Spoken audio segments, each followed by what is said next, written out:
আমি যখন এই ছোট রান্নাঘরটিতে রান্না করতে বসি তখন কিন্তু এখানে অনেক মানুষ বসে থাকে, অনেক মানে ইন্টারেস্টিং নিয়ে ব্যাপার নিয়ে এখানে সব কিছু দেখে যে আমি কিভাবে রান্না করি, কিভাবে ভিডিও করি, মানে কি থেকে কি করি। সবার নাকি অনেক ভালো লাগে আমার এই ছোট রান্নাঘরটি, তাই সবাই বসে বসে দেখে, আমার কাটাকাটি দেখে, আমার তরকারি সবজি সব কিছু কাটাকাটি দেখে, আমার রান্না বান্না দেখে। তো আমি কিন্তু আজকে ঢ্যাঁড়সের ভর্তা বানাবো। আমার ঢ্যাঁড়স, আমরা তো ঢ্যাঁড়স অনেকভাবেই খাই, কিন্তু এভাবে ভর্তা বানিয়ে খেয়ে দেখবেন অনেক মজা। আমি একটু ভিন্ন রকমভাবেই ঢ্যাঁড়স ভর্তাটা বানাই, আমার কাছে ভীষণ পছন্দ। ঢ্যাঁড়স আমি যেভাবেই রান্না করি, আমার মা যেভাবেই রান্না করে আমার কাছে সেভাবেই ভালো লাগে। আমি ছোটোবেলা থেকেই ঢ্যাঁড়সটা অনেক পছন্দ করি। জানি অনেকের কাছে হয়তো ভালো লাগে না, বাট আমার কাছে কিন্তু অনেক ভালো লাগে।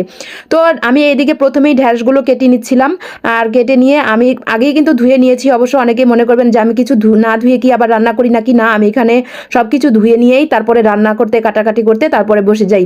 তো এইদিকে সবাই এখানে কিন্তু বসে রয়েছে, আমার মা, আমার চাচি, আমার এক বোন, আমার ভাগ্নিরা সবাই কিন্তু আমার চারপাশে বসে রয়েছে। সবাই দেখছিল আমি কিভাবে কি করি। সবার নাকি অনেক ভালো লাগে আমার এই রান্নাঘরটি। ওরা তো, আমার ভাগ্নিরা তো এখানে প্রায় খেলাধুলা করে, কারণ ওদের তো আর খেলাধুলার জায়গা নেই, যেহেতু আমরা ঢাকায় থাকি। আর আমি চেষ্টা করেছি যে ঢাকায় থেকে গ্রামীণ রান্নাটা কিভাবে করা যায় সেভাবেই সব কিছু চেষ্টা করেছি। তো অল্প অল্প করে অনেকটাই যাতে এগিয়ে যেতে পারি, সবাই অবশ্যই দোয়া করবেন।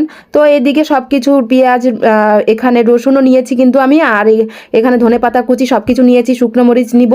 তারপরে আমি ভালো করে সব কিছু কেটে নিচ্ছি। আমি কিন্তু কাটাকাটির ভিতরে একেবারে এক্সপার্ট না, আর যেহেতু আমরা বাঙালি, আমরা চাকু থেকে বটি দিয়ে কাটাকাটিটা বেশি পছন্দ করি। সবজি টবজি সব কিছুই আমার কাছে বটি দিয়ে কমফোর্টেবল মনে হয়, তো কেউ কিছু মনে করবেন না। তো যাই হোক, এইদিকে আমি ঢ্যাঁড়সগুলো প্রথমেই দিয়ে দিচ্ছি, তারপর আমি এখানে সব কিছু দিচ্ছি। রসুন 2-3 কোয়া দিয়েছি, আর পেঁয়াজ কুচি দিয়েছি অল্প একটু, আর বাকি পেঁয়াজ কুচিটা আমি কাঁচা রেখে দিয়েছি। তারপর এগুলো ভালো করে টেলে নিব।